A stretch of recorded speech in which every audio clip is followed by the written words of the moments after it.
চলতি সেপ্টেম্বরে প্রথম ১৩ দিনে রেমিটেন্স এলো ১৩০,৬০,০০,০০০ প্রতি ডলার ১২২ টাকা দরে, যার পরিমাণ প্রায় ১৬,০০০ কোটি টাকা।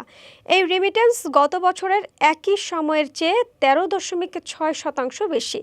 আগের বছরের সেপ্টেম্বরের প্রথম ১৩ দিনে রেমিটেন্স এসেছিল ১১৫ কোটি ডলার।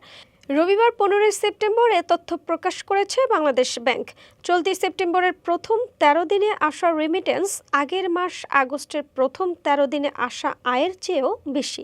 গত আগস্টের ১৩ দিনে রেমিটেন্স এসেছিল ১০৪,১৯,০০,০০০ বাংলাদেশ ব্যাংকের তথ্য পর্যালোচনা করলে দেখা যায়, রাষ্ট্রায়ত্ত ব্যাংকগুলোর মাধ্যমে রেমিটেন্স এসেছে ২১,৪৩,৬০,০০০ রাষ্ট্রীয় মালিকানাধীন বিশেষায়িত কৃষি ব্যাংকের মাধ্যমে এসেছে ১২ কোটি ডলার।